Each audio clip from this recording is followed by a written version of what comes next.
అపోస్తులైన పౌలు రోమిలకు రాసిన పత్రిక 16వ అధ్యాయము 7వ వచనాన్ని ఒకసారి చదువుదాం. నాకు బంధువులను నా తోడి ఖైదీలనైనా ఆంద్రోనికును యూనియాకును వందనములు. వీరు అపోస్తులలో ప్రసిద్ధికెక్కిన వారై నాకంటే ముందుగా క్రీస్తునందున్న వారు చాలా. ఈ చిన్న మాటలు మన వినికుడిలో దేవుడు దీవించును గాక. ఆమేన్. జాగ్రత్తగా మనం గమనించి, అంతకు ముందు మనము ఇలాంటి పేరే యూనియా అనేటువంటి భక్తురాలు గురించి మనం ధ్యానిస్తూ ఉన్నాం. ఇలాంటి పేరుతోనే క్రితం ఒకరి గురించి మనం ధ్యానించాం. యూనికే ఎవరు అంటే తిమోతి తల్లి. ఈమె ఎవరు అంటే యూనియా. ఎవరు ఈమె? పౌలు గారు ఈమెకు ఎందుకు వందనాలు చెప్తా ఉన్నారు? ఒక 4 విషయాలు మీ ముందుంచి నేను ముగించేటువంటి ప్రయత్నం చేస్తాను. ఇక్కడ రాయబడినటువంటి వచనము, ఈ ఒక్క వచనమే యూనియా గురించి మనకు తెలియపరుస్తూ ఉంది. కానీ ఈ వచనాన్ని మనం జాగ్రత్తగా పరిశీలన చేసినట్లయితే చాలా విషయాలు మనకు అర్థమవుతాయి. అందులో ఒకటి ఏంటి అంటే 7వ వచనంలో నాకు బంధువు అని రాయబడుతుంది. ఎవరికి? పౌలుకి బంధువు. ఈ మాటను బట్టి ఈమె గురించి కొన్ని బేసిక్ విషయాలు మీతో చెప్పాలని ఆశపడుతూ ఉన్నాం. అది ఏమిటి అంటే, పౌలు యోధా గోత్రానికి చెందినవాడు. పౌలు రోమ్ పౌరసత్వాన్ని కలిగినవాడు. పౌలు యొక్క బంధువు కాబట్టి ఈమె కూడా యోధా గోత్రానికి చెందినటువంటి రోమా పౌరసత్వం కలిగినటువంటి స్త్రీ. ఈమె పేరు యూనియా, ఇంగ్లీష్లో జూనియా అని రాయబడుతుంది. ఈమె పేరే ఒక పెద్ద వివాదం అన్నమాట. ఎందుకు అంటే ఈమె పేరు జూనియా, JUNIA, జూనియా. మొదటి శతాబ్దం దాకా ఎందుకమ్మా, ఈ 21వ శతాబ్దంలో కూడా స్త్రీలు ఎదిగితే చాలా మందికి ఇష్టం ఉండదు. స్త్రీలు ఏదన్నా చేస్తే అమ్మ ఈజీగా యాక్సెప్ట్ చేసుకోలేరు. సపోజ్ ఏదన్నా ర్యాష్గా ఆడపిల్ల మాట్లాడుతుందేంటి అంటే, ఆడపిల్ల అంటే లేదా స్త్రీ అంటే కొంచెం స్పీడ్గా ఉన్నా, ఏదైనా మాట్లాడినా ఏదైనా చేసినా సరే క్వశ్చన్ చేస్తారు. ఇది ఈ కంప్యూటర్ యుగంలో, ఈ ఏఐ యుగంలో. ఈమె ఏ యుగం అంటే మొదటి శతాబ్దం. ఇంకా అక్కడ ఎలా ఉంటుంది, ముసుగేసుకోవటం తప్ప ముసుగు తీయటమే. ఆ రోజుల్లో ఈమె గురించి రాయబడినటువంటి ఒక చక్కటి మాట మీరు జాగ్రత్తగా పరిశీలన చేసినట్లయితే, వీరు అపోస్తులలో ప్రసిద్ధి అని పౌలు చెప్తారు. ఎవరిలో? అపోస్తులలో ప్రసిద్ధి. మనం అపోస్తులు అంటే 12 మంది గురించే చెప్తాం. కానీ పౌలు ఈమె గురించి ఏం చెప్తున్నారో తెలుసా? ఆ 12 మందిలోనే. అంటే వాళ్ళకన్నా ఊరుకుంటారా ఎవరైనా? ఆ మాట అంటే ఊరుకుంటారా?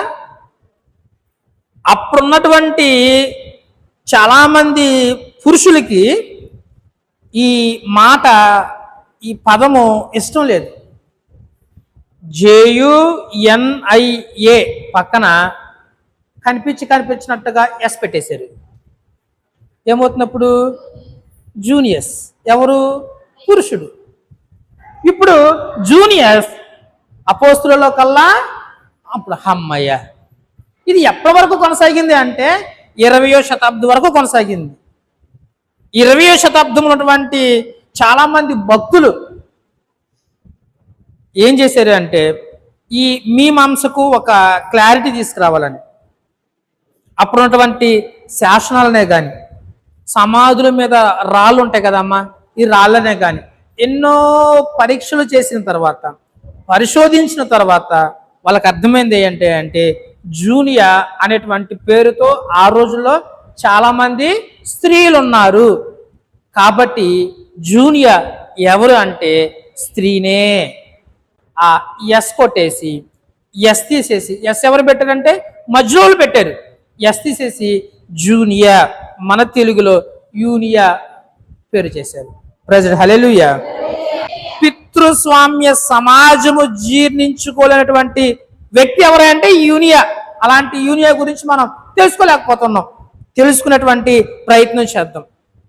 ఈ జూనియా ఎవరు, ఆ పేరుకు అర్థం ఏమిటని పరిశీలన చేస్తే, రోమ్ మెథడాలజీ ప్రకారం రోమ్లో ఒక దేవత ఉంది, జూనో అనేటువంటి దేవత. దేవతలందరిలో మెయిన్ ఎవరంటే ఈ జూనో. ఆమె పేరు మీదే అనేక మంది స్త్రీలకి ఈ జూనో, జూనియో, జూనియస్, జూని ఇలాంటి పేర్లు వస్తాయన్నమాట. ఈ యూనియా అనేటువంటి పేరుకు అర్థం ఏమిటంటే దేవతలలో రాణి అని పేరు అన్నమాట. రోమ్ పరిభాషను తీసేసి హీబ్రూ పరిభాషలోనికి వస్తే యూనియా అనేటువంటి పేరుకు అర్థం ఏమిటంటే యవ్వనము లేదా బలమైనది అనేటువంటి అర్థం. ఈమె గురించినటువంటి రెండవ మాట చెప్పి నేను కొంచెం ముందుకు వెళ్ళేటువంటి ప్రయత్నం చేస్తాను. ఈమె గురించి రాయబడినటువంటి మొదటి మాట ఏంటంటే నాకు బంధువు. ఎవరికి? పౌలుకి బంధువు. ఎవరు చెప్తున్నారు ఈ మాట? పౌలే చెప్తున్నారు. మీకు అర్థం అవటానికి, దీనిలో ఉన్నటువంటి డెప్త్ మీకు అర్థం అవడానికి ఒక మాట చెప్తున్నా. మనలో ఎవరైనా సరే ఒక పెద్ద రాజకీయ నాయకుడు కానీ లేకపోతే ఏదన్నా కలెక్టర్ కానీ అయ్యి ఆయన ఒక మంచి మంచి పనులు చేసి పేపర్లోనో టీవీల్లోనో ఆ పేరు బాగా హైలైట్ అయింది అనుకోమ్మా, మనం ఏమంటాం? మా బాబాయే అంటామమ్మా, మా ఊడే, మా చుట్టమే. ఆయనకి నువ్వు తెలియకపోయినా మనం ఆయన్ని మన కోట్లో వేసుకుంటాం. మా ఊడే, మా బంధువు, మా దగ్గరుడే. ఎందుకు ఈ మాట చెప్పానంటే, చెప్పింది ఎవరే అంటే మామూలు వ్యక్తి కాదు, పౌలు గారు చెప్తూ ఉన్నారు. ఎవరి గురించి అంటే ఒక స్త్రీ గురించి. అమ్మా ఏమంటాడంటే మా బంధువు. అర్థం చేసుకోండి, పౌలు గారే యూనియాని మా బంధువు అన్నాడు అంటే ఆమె ఎంత పరిచర్య చేయకపోతే ఆ మాట అంటాడు. పౌలు గారు ఒక స్త్రీ గురించి ముచ్చట పడుతూ గర్వంగా చెప్తూ ఉన్నాడు, మా బంధువైన యూనియా. నేను చెప్పేది ఏంటంటే ఈమె సర్వసాధారణమైనటువంటి మహిళ అయితే కాదు. అయితే నా బంధువు అని చెప్పుకునేవారు కాదు, యూనియా గురించి చెప్పుకునేవారు. ఎందుకంటే ఈ అధ్యాయంలో రాయబడిన వాళ్ళందరూ ఎవరే అంటే రోమస్తులే, రోమా సంఘానికి చెందిన వాళ్ళే. ఎవరి గురించి లేనటువంటి ట్యాగ్ లైన్ బంధువు అనేటువంటి మాట ఈమె గురించి మాత్రమే రాయబడి ఉంది. అందులోనూ ఒక స్త్రీ గురించి పురుషుడైన అందులోనూ పౌలు గారు మా బంధువు అంటున్నాడంటే ఎంత పరిచర్య చేయగలిగింది. పౌలు గారు చెప్పుకున్నట్టు ఇప్పుడు మన గురించి చెప్పుకుందాం. మనము కూడా యూనియా లాంటి పరిచర్య చేయగలిగినట్లయితే అమ్మా ఇక్కడ చెప్పుకుంటారు, ఇక్కడ కుళ్ళుతో కొంతమంది చెప్పుకున్నా చెప్పుకోకపోయినా పరలోకంలో మన దేవుడు మనల్ని నా ప్రియ కుమారుడు, నా స్నేహితుడు, ఏమో అబ్రాహాం గురించి ఎలా అయితే చెప్పారో, భక్తుల గురించి పోలు ఎలాంటి ఇంట్రడక్షన్ ఇచ్చారో, నువ్వు పరలోకానికి వెళ్ళిన తర్వాత నీ గురించి కూడా మా బంధువు అని దేవుడు ఎప్పుడు యూనియా లాంటి పరిచర్య నువ్వు చేయగలిగినట్లయితే ఇహలోకంలో నువ్వు సంపాదించుకునేది ఏమన్నా ఉందంటే అమ్మా అది పేరు మాత్రమే. పేరు మాత్రమే శాశ్వతం. డబ్బు నువ్వు ఎంత సంపాదించుకున్నా అది కొంతకాలం ఉంటుంది, కొంతకాలం మన దగ్గర ఉండదు. అది పేరైతే ఇప్పుడు ఉంటుంది, ఎప్పుడు ఉంటుంది. పరలోకంలో కూడా మన పేరుకు తగినటువంటి బహుమానం మన దేవుడు మనకి ఇస్తాడు. మనము దానిని యూనియలాగా సంపాదించుకునే ప్రయత్నం చేద్దాం. మనకు తగినంత, మన స్థాయికి తగినట్లుగా క్రీస్తు కొరకై కొంతైన పరిచర్య చేసి దేవుని చేత కూడా మా బంధువు అనిపించుకోలేక ప్రయత్నం చేద్దాం. అతి కృప దేవుడు మనందరికి దయచేయును గాక. అయిపోలేదమ్మా, అయిపోలేదు. ఎన్ని మాటలు చెప్తానన్నా నేను, నాకు టైం అయిపోతుంది, నాకు కంగారు లేదు, మీకు కంగారు వచ్చేస్తుంది. రెండో మాట చెప్పి నేను కొంచెం ముందుకు వెళ్ళేటువంటి ప్రయత్నం చేస్తాం. మనం చదువుకున్నట్లయితే నాకు బంధువులను నా తోడి ఖైదీలైన, పక్క పేరు వదిలేద్దాం, రెండో పేరు ఎవరంటే యూనియా. అమ్మ చెప్పండి, యూనియా గురించి పౌలు చెప్తున్నటువంటి రెండో మాట నా తోటి అంటే నాతో పాటుగా ఈ రోజుల్లో ఎవరైనా జైలుకి వెళ్తే ఎలా ఉంటుందంటే మొహం కొట్టేసినట్టు ఉంటుంది. ఏదైనా అదొక అవమానకరమైనటువంటి పరిస్థితి. ఎవరు కూడా జైలుకి వెళ్ళడానికి ఇష్టపడరు. పరిస్థితులు తలకిందులై ఏమైనా తప్పులు జరిగితే తప్ప ఎవరు కూడా జైలుకి వెళ్ళడానికి ఇష్టపడరు. అది మంచి పని అయితే కాదు. ఈ జైలు ఇప్పుడంటే అమ్మ కొంచెం విశాలంగా ఉన్నాయి. ఇప్పుడైనా సరే ఆ చెంబులు, ఆ గిన్నెలు, ఒక దిండి, అమ్మ వెళ్ళామంటే ఒక 5 నిమిషాలు కానీ ఎక్కువ ఉండవు. నేను వెళ్ళాను అంటే దేనికి వెళ్ళలేదమ్మా, అన్ని జైల్లో డ్యూటీ ఉన్నప్పుడు చూడడానికి వెళ్ళాను అంతే. ఊరిని చూడడానికి వెళ్ళినప్పుడే నాకు ఎప్పుడు బయటకు వచ్చేద్దామని అంటే ఇంత ఎత్తుంటుంది గోళ్ళలో. బయట ప్రపంచం మనకేమీ ఒక్క సూర్యుడు, చంద్రుడు, నక్షత్రాలు, ఆకాశం తప్ప మనకి ఇంకేమీ తెలియదు. అంత ఘోరం ఈ రోజుల్లో జైలు. ఇది ఎప్పుడు జైలు అంటే మొదటి శతాబ్దంలో జైలు. ఇంత గదులు ఉంటాయి అంతే, చిన్న చిన్న గదులు అమ్మా. రెండవది కింద భూగర్భంలో ఉంటాయి, చీకటి, ఒక్కరు ఉండటానికే కనీ కష్టం. అలాంటి జైల్లో 2-3 కుక్కేసేవాళ్ళు అనమాట. పురుషులు వెళ్ళటమే చాలా కష్టం. అలాంటిది ఎవరు వెళ్ళారమ్మా? యూనియా వెళ్ళింది. దేనికి ఉంటుంది చెప్పండి? దేనికి ఉంటుంది చెప్పండి? పరిచర్య చేస్తూ ఉంటే. ఏ గవర్నమెంట్ అది? రోమా గవర్నమెంట్. రోమా గవర్నమెంట్కి క్రీస్తు అన్నా, పరిచర్య అన్నా, బైబిల్ అన్నా ఇష్టమే లేదు. అలానే నాకెందుకని వదిలేసిందమ్మా? వదల్లా. పురుషులే పరిచర్య చేయడానికి చాలా కష్టపడుతున్నారు ఈ రోజుల్లో. మొదటి శతాబ్దం అయ్యుండి కూడా, స్త్రీ ఆధిక్యం అంటే సహించిన రోజులయ్యుండి కూడా ఈ యూనియన్ చేసిందమ్మా. చిన్ని పరిచర్య చేస్తే జైలు వేస్తారా? మీకు అర్థం అవ్వాలని చెప్తున్నాను, అంతమించాం కదా. చిన్న పరిలో స్తోత్రం, ప్రైజ్ లార్డ్, అమ్మ చర్చికి రండి, ఇలాంటి అంటే మనం చేస్తామే పరిచర్య, మనం అనుకునే పరిచర్య. ఇలాంటి పరిచర్య చేస్తే ఎవరైనా జైలు వేస్తారమ్మా? మరి ఎలాంటి పరిచర్య చేస్తే జైలు వేస్తారు? బహిరంగంగా మీటింగ్లు పెట్టి, సాక్ష్యాలు చెప్పి, సువార్త చెప్పి అనేక మందిని ప్రభావితం చేయగలిగితేనే కదా ఈమె వల్ల త్రట్టు ఉంది మన మతానికని జైలు వేసేది. అలాంటి పరిచర్య ఆ రోజుల్లో స్త్రీ అయ్యుండి కూడా, రోమ ప్రభుత్వం ఉండి కూడా చేసింది. ఈ రోజుల్లో ఫ్యాషన్ అయిపోయింది. అందరికి వందనాలమ్మా, ఓకే కదా. కెమెరా ఇచ్చుకొచ్చేస్తున్నారు, ఇచ్చుకొచ్చి చర్చిల ముందుకు వచ్చి జై శ్రీరామ్ అని అంటే విడిచిపెట్టేస్తామంటున్నారు. బాధ కలిగే మాట్లాడో తెలుసమ్మా. చాలామంది పాస్టర్లు వెళ్తే ఎందుకు వచ్చిందిరా అని పాస్టర్ల కాడ అక్కడ పరిస్థితులు వేరుగా ఉండొచ్చు. కొట్టేస్తారనో, తిట్టేస్తారో, చంపేస్తారో, ఏదో అయ్యి ఉండొచ్చు. పోతే పోయింది, ప్రెసిడెంట్ మనం తప్పించుకోవచ్చు అని పాస్టర్ల కాడ చాలా మంది జై శ్రీరామ్ వేస్తున్నారు. మరి ఏమైనా అలా తప్పించుకున్న రకమమ్మా? తప్పించుకుంటే జైలుకి వెళ్తుందా? ఏది ఏమైనా సరే నేను మాత్రం నా పరిచర్యను వదిలిపెట్టను అని పరిచర్య చేసింది. కాబట్టి స్త్రీ అయినప్పటికీ ఆ ఇరుకుగా భూగర్భంలో ఉన్నటువంటి జైల్లో ఈమె ఉంది. ఎవరితో పాటుగా? పౌలుతో పాటుగా. అర్థం చేసుకోండి, లోతుకి వెళ్ళడానికి ప్రయత్నం చేయండి. నా తోటి ఖైదీ అంటే పౌలుతో పాటుకి వెళ్ళట్టే కదా. అంటే ఈమె ఎవరితో పాటుగా పరిచర్య చేసింది? పౌలుతో పాటుగా. పౌలు ఎంత పరిచర్య చేస్తే అంత పరిచర్య ఈమె చేసింది. కాబట్టి పౌలును జైల్లో వేశారు, ఈ యూనియన్ కూడా జైల్లో వేశారు. అది నామోషిగా ఫీల్ అవ్వాలా, తప్పుగా ఫీల్ అవ్వాలా. నేను ఎవరి కోసం వెళ్ళాను, దేనికోసం వెళ్ళానంటే క్రీస్తు కొరకై వెళ్ళా. అందుకే పౌలు అంటాడు, చావైనా అలా సిద్ధపడింది కాబట్టి అమ్మా అంత గొప్ప పరిచర్య చేసింది, అంత పెద్ద పరిచర్య చేసింది. కాబట్టి పౌలు గారు ఏమన్నా తెలుసమ్మా? నా బంధువు అన్నారు. రెండవది, కష్టం వచ్చిన మా ఆయన వద్దన్నాడు అమ్మ అంటమ్మా. మళ్ళీ మనం జైలుకి వెళ్ళే బ్యాచ్. మళ్ళీ మా ఆయన వద్దన్నాడు, మా ఆయన అడిగి చెప్తా, ఇంకెక్కడ కుదురుతుంది చెప్పండి. ఈమె అలాంటి బ్యాచ్ కదమ్మా. జైలుకి వెళ్ళడానికైనా సిద్ధపడతాం కాదు, వెళ్ళింది. అదే పౌలు చెప్తున్నాడు, నా బంధువును నా తోటి ఖైదీ అయినా యూనియాకును వందనములు.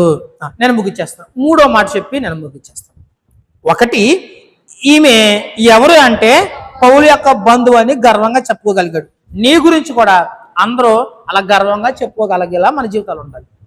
రెండవది, క్రీస్తుకై జైలుకి కూడా వెళ్ళింది. మనం కూడా పరిచర్యకు జైలుకి వెళ్ళవలసిన లేదు, కానీ అలాంటి పరిచర్య ధైర్యంగా బెదరక. ఎందుకంటే ఉండే రోజులు ఎలా ఉంటాయి తెలుసమ్మా, బయట ఉండి ప్రార్థన చేయడానికి కూడా కష్టాలు వస్తాయి. మనకి కష్టాలు వస్తాయి. మీరు ఏం చేయాలి తెలుసమ్మా, తగ్గిపోకూడదు, యూనియలాగా ముందుకు వెళ్ళాలి. మూడో మాట చెప్పి నేను ముగించేటువంటి ప్రయత్నం చేస్తాను. మూడవది, వీరు అపోస్తులలో ప్రసిద్ధికెక్కిన వారు. అపోస్తులు అంటే అపోస్తులు అంటే ఎవరో? అపోస్తులు ఎవరంటే పంపబడిన వారు. ఎవరి చేత అంటే క్రీస్తు చేత. మరి ఈమె గురించి ఏమని రాయబడింది? అపోస్తులలో గొప్ప వాళ్ళు అంటలా, అపోస్తులలో కల్లా ప్రసిద్ధి చెందేది. అంటే ఈమె కూడా ఎవరు? అపోస్తురాలే కదా. అపోస్తురాలు అంటే శిష్యులు మాత్రమే కాదమ్మా. అపోస్తులు ఎవరంటే పంపబడిన వారు. ఈమె కూడా ఎవరా అంటే అపోస్తులు అంటే బాగానే ఉండేది, కానీ అంటే బైబిల్ ఎంత పేరు వస్తుంది? అపోస్తులలో కంటే ప్రసిద్ధికి ఎక్కింది. అంటే ఆ రోజుల్లో స్త్రీలు దేవునికై నిలబడిన కొద్ది మంది అయితే ఉన్నారు. ఆ కొద్ది మంది చాలా కష్టపడ్డారమ్మా. అలా కష్టపడిన వారిలో మనం అందరము ఆ మగ్దలేని మరి అని, ఈ మరి అని, ఆ మరి అని చెప్పుకుంటాము. కానీ వాళ్ళ తర్వాత కూడా కొంతమంది ఉన్నారు. వాళ్ళనే మనము మరుగున పడేసాం. ఆ మరుగున పడేసిన కొంతమందిలో ఈ యూనియా కూడా పౌలు చేతే ప్రశంస పొందింది. అంటే ఎంత పరిచర్య చేసి ఉంటుందో. జైలుకి వెళ్ళిందంటే ఎంత పరిచర్య చేసిందో. నా బంధువురాలంటే ఎంత పరిచర్య చేసిందో, ఎంత గొప్ప సువార్త ప్రకటించిందో. అందుకే ఆయన గురించి చెప్తున్నారు, అపోస్తులలో కల్లా ప్రసిద్ధి చెందినది. నాలుగో మాట చెప్పినాను, ముగించేస్తానే. నాలుగో మాట కింద చదవగలిగినట్లయితే 7వ వచనంలో, నాకంటే ముందుగా క్రీస్తునందున్నవారు. పౌలు పుట్టడంతోనే క్రైస్తవుడు కాదమ్మా. యవనంలో చేయాల్సిన పనులన్నీ చేసేసి, తిట్టాల్సిన వాళ్ళందరూ తిట్టేసి, గుద్దాల్సిన వాళ్ళందరూ గుద్దేసి, బెదిరించాల్సిన అందరూ బెదిరించేసిన తర్వాత సౌలు యవన వయసులో ఎలా వచ్చాడు? పౌలుగా మారాడు. సౌలు పౌలుగా మారే ఈ క్రమం కంటే ముందుగానే పరిచర్య చేసింది ఎవరంటే యూనియా. అర్థమేనమ్మా? పౌలు కన్నా ముందే పరిచర్య చేసినటువంటి ఈమె. అంటే పరిచర్యలో పౌలు కన్నా ఈమె ముందే. అంటే పౌలు కన్నా భక్తులో ఈమె పెద్దది. వయసులో మనకు తెలియదు, కానీ భక్తులు మాత్రం పౌలు కన్నా. అందుకే పౌలు ఏమంటాడు తెలుసా? నేను నా బంధువు అని చెప్తాడు. యాక్చువల్గా చెప్పాలంటే యూనియా పౌలు నా బంధువు అని చెప్పాలి, ఎందుకని పౌలు పెడతాడు కాబట్టి. కానీ అలా జరగలేదు. పౌలే నా బంధువు అంటున్నాడు. నేను చెప్పేది ఏంటంటే, ఏదో వినేసామా వెళ్ళిపోయామా అంటే కాదమ్మా. యూనియా కూడా సర్వసాధారణమైనటువంటి స్త్రీనే అమ్మ. ఈ రోజుల్లో భర్తలు చెప్తే వింటారు, మావేలు చెప్తే వింటారు, పిల్లలు చెప్తే వింటారు. కానీ మొదటి శతాబ్దంలో ప్రతి ఒక్కరి వెనక బల్లెం ఇచ్చుకుని రోమా సైన్యం తిరిగేది. అంటే జైల్లో వేసేద్దామని. అలాంటి క్లిష్ట పరిస్థితుల్లో ఇళ్లల్లో సంఘాలు పెట్టుకుని బిక్కుమంటూ క్రీస్తుని వెంబడిస్తున్న రోజుల్లో కూడా ఒక స్త్రీ అయి ఉండి కూడా అంత పరిచర్య చేసిందంటే ఆమెతో పోల్చుకుంటే భక్తిలో కానీ, విశ్వాసంలోనే కానీ, పరిచర్యలో కానీ నీ యొక్క స్థానము ఎంత ఉంది? నాది లేదయ్యా, సరిపోదు. ఇప్పుడు దాకా లేకపోవచ్చు, కానీ ఇప్పటి నుంచైనా బైబిల్లో ఆమె గురించి ఎందుకు రాయబడి ఉందంటే ఆమెను బట్టి నువ్వు నేర్చుకోవాలి, తెలుసుకోవాలి. మీరు అనుకున్నట్లు కాదు, మించి మీరు పరిచర్య చేయాలి. అవకాశం ఉన్న ప్రతి చోట దేవుని కొరకే నిలబడాలి. ప్రతి సందర్భంలోనూ సాక్షిగానో లేకపోతే వాక్యం చెప్పి వినే, పాటలు చెప్పి వినే, ఇలాంటి ప్రార్థన చేసే వినే, ఇలాంటి ఏదో ఒక స్థితిలో నీకు ఏదైతే తలాంత ఉందో ఆ తలాంత పరిచర్యలో వాడాలి. దేవుని కొరకే నిలబడాలి. రానున్న రోజుల్లో కొంచెం గడ్డు కాలం వస్తుంది. అప్పటికి నువ్వు వెనక తిరగగా ఎత్తిన కాడి దించకుండా, కాడి దించితే బైబిల్ ఒక మాట ఉంటుంది, కాడి దించితే దేవుని రాజ్యానికి వారసులు కాదు. ఎత్తిన కాడి దించకూడదు. మీరు కూడా నేను పుస్తకం పద్దాకి దించి ఎత్తి అలా చేయొద్దు. నా కాడి మోయటానికి సులువు అని చెప్తూ ఉన్నాడు బైబిల్లో. కానీ మీరేం చేస్తున్నారు తెలుసా? దాన్ని అది ఒక బరువు కింద మీరు అనుకుంటున్నారు. ఆయన కాడి చాలా సులువు, మోయడానికి చాలా ఈజీగా ఉంటుంది. మోయడానికి ఇష్టపూర్వకంగా ముందుకు వెళ్ళండి. పరిచర్యలో సంఘంలో మీ అవసరం ఉన్నంత వరకు కష్టపడండి, నిలబడండి. అనేక చోట నా బంధువు అనేటువంటి మాట, పరలోకంలో కూడా నా బంధువు అనేటువంటి మాట వినడానికి ప్రయత్నం చేయండి. దేవుడు మీకు సహాయం చేస్తాడు. యునికే లాంటి వ్యక్తిలాగా మీరు కూడా రూపులోకి మారాలని ఆశిస్తూ, ఆమె లాంటి స్థానం మీరు కూడా పొందాలని ప్రార్థిస్తూ ఈ చిన్న మాటలు మన వినికుడిలో దేవుడు దీవించి ఆస్వాదించునుగాక.